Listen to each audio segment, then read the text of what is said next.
Hello बच्चों, स्वागत है आपका हमारा प्यारा सा यूट्यूब चैनल स्काईवे क्लासेस में।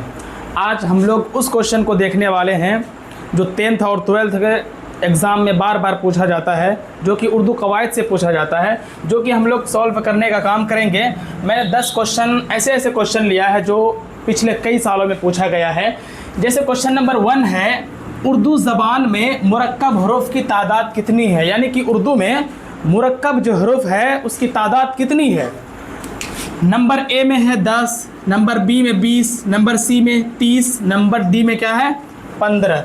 तो मैंने पढ़ाया था मुफरद और मुरक्कब यानी हुरूफ तहज्जी की तादाद कितनी है, तो 52 है। और उन 52 में से 2 भागों में तकसीम किया गया था। जैसे कि मुफरद की तादाद 37 और मुरक्कब की तादाद कितनी थी, तो 15।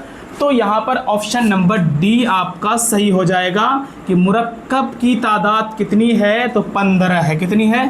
15। आगे बढ़ते हैं क्वेश्चन नंबर 2। बनावट के एतबार से इसम की कितनी किस्में हैं? मैंने पढ़ाया था कि मानी के एतबार से इसम की 2 किस्में हैं। नंबर 1 इसमें ज़ात, नंबर 2 इसमें सिफत। और यहाँ पर क्या है कि बनावट के एतबार से इसम की कितनी किस्में हैं? ऑप्शन नंबर ए में है 3, ऑप्शन नंबर बी में है 2, ऑप्शन नंबर सी में है 4, ऑप्शन नंबर डी में कोई नहीं। तो सही आंसर क्या होगा बच्चों? तो सही आंसर होगा 3। मानी के एतबार से 2 और बनावट के एतबार से कितनी है, तो 3 है। क्वेश्चन नंबर 3 क्या कह रहा है? दर्जे झेल में लाहिका की पहचान करें। लाहिका वो शब्द है, वो हर्फ है जो किसी जुमले के लास्ट में जाकर के लगता है। जैसे बेवकूफ़, ये तो शुरू में लगा है बे। उसी तरीके से बदमिजाज, क्या है? बदमिजाज, यानी बदमिजाज के शुरू में लगा है बद, तो ये तो साबिका हो जाएगा, ये भी साबिका हो जाएगा। उसी तरीके से क्या है? कम अकल, कम अकल, ये कम शब्द जो लगा है ये पहले लगा है। मैंने क्या बोला? कोई ऐसा शब्द जो किसी भी जुमले के लास्ट में लगे, तो लास्ट में क्या है? पागल, लास्ट में क्या है? खाना, है ना? तो पागल खाना क्या हो जाएगा? पागल खाना में लाहिका खाना हो जाएगा। तो इसका जो है ऑप्शन नंबर सी सही होगा। क्वेश्चन नंबर 4 को देखते हैं कि फूले ना समाए का मतलब क्या है? यानी कि मुहावरा, यूँ कह लीजिए आपकी मुहावरा है कि फूले ना समाए का मतलब क्या है? बहुत खुश होना, फूल जैसी चीज़, या फिर फूल खरीदना, या फूल परोना। तो इसका सही आंसर जो होगा बहुत खुश होना। क्या है? बहुत खुश होना। क्वेश्चन नंबर 5 क्या कह रहा है कि मुहम्मल लफ्ज़ है। यानी कि मुहम्मल क्या है? मैंने 2 चीज़ पढ़ाया था, लफ्ज़ मौजू और लफ्ज़ मुहम्मल। तो लफ्ज़ मौजू किसे कहा जाता है? ऐसा लफ्ज़ जिसका कुछ ना कुछ मीनिंग हो।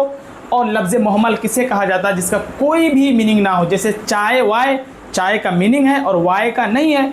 लेकिन लफ्ज़ मुहम्मल को जो बोलते हैं मौजू के साथ ही बोलते हैं। तो लफ्ज़ मुहम्मल किसे कहते हैं? जिसका मायनी हो। नंबर बी में क्या है? जिसका मानी ना हो। नंबर सी में क्या है? जिसका मानी आसान हो। नंबर डी में क्या है? इनमें से कोई नहीं। तो लफ्ज़ मुहम्मल किसे कहते हैं? जिसका मानी ना हो, यानी कि ऑप्शन नंबर बी सही आंसर होगा। अब क्वेश्चन नंबर 6 को देखते हैं। किसी काम के करने का असर जिस पर पड़े उसे क्या कहते हैं? यानी किसी काम का असर जिस पर पड़े उसे क्या कहते हैं? फेल, फेल का मतलब होता है काम करना, फ़ाइल काम करने वाला, और मफ़ूल का मतलब होता है यानी कि मैं कोई काम कर रहा हूँ तो उस काम का असर कहीं ना कहीं तो पड़ रहा है ना। यानी कि मैं किताब पढ़ रहा हूँ, पढ़ने का काम हो रहा है, लेकिन पढ़ने का असर किस चीज़ पर पड़ रहा है? किताब पर। तो वही किताब क्या हो जाएगा? मफ़ऊल हो जाएगा। उसी को ऑब्जेक्ट भी कहते हैं। और क्वेश्चन नंबर 7 क्या कह रहा है?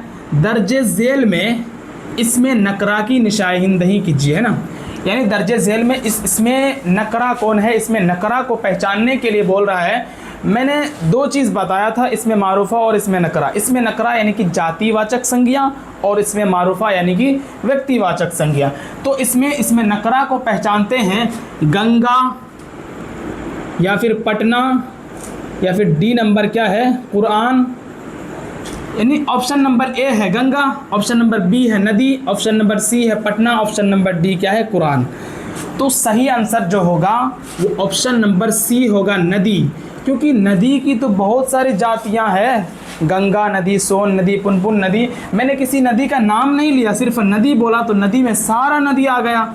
लेकिन गंगा तो मैंने तो नाम ले लिया, पटना मैंने नाम ले लिया, कुरान यानी किताब बहुत सारा है, मैंने एक किताब का नाम ले लिया कुरान। तो ये सारे, ये ऑप्शन नंबर डी और ऑप्शन नंबर सी, ये क्या हो जाएगा, इसमें मारूफा होगा। लेकिन ऑप्शन नंबर सी जो है ये क्या हो जाएगा, इसमें ये ऑप्शन नंबर बी क्या हो जाएगा, इसमें नकरा हो जाएगा।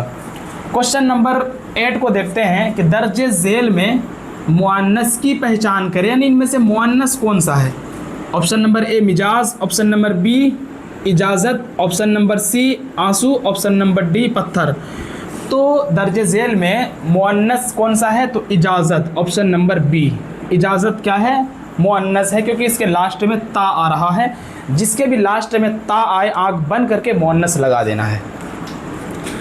क्वेश्चन नंबर 9 कह रहा है वो लफ्ज़ है जिसका इस्तेमाल इस्म की जगह किया जाए, यानी ऐसा लफ्ज़ है जिसका इस्तेमाल हम इस्म के जगह पर करते हैं, यानी नाम के जगह पर करते हैं, उस लफ्ज़ को क्या कहते हैं। फेल, ऑप्शन नंबर ए फेल, ऑप्शन नंबर बी सिफत, ऑप्शन नंबर सी हर्फ, ऑप्शन नंबर डी ज़मीर। तो ऐसा लफ्ज़ है जो इस्म के बदले में इस्तेमाल किया जाए उसे क्या कहते हैं, तो उसे ज़मीर कहा जाता है, ज़मीर कहा जाता है, यानी कि ऑप्शन नंबर डी आपका सही आंसर है। क्वेश्चन नंबर 10 क्या कह रहा है, तलफ़्फ़ुज़ की लिहाज से वाव की कितनी किस्में हैं, यानी तलफ़्फ़ुज़ की लिहाज से वाव की कितनी किस्में हैं। Option number A 2, option number B 3, option number C 4, option number D 5।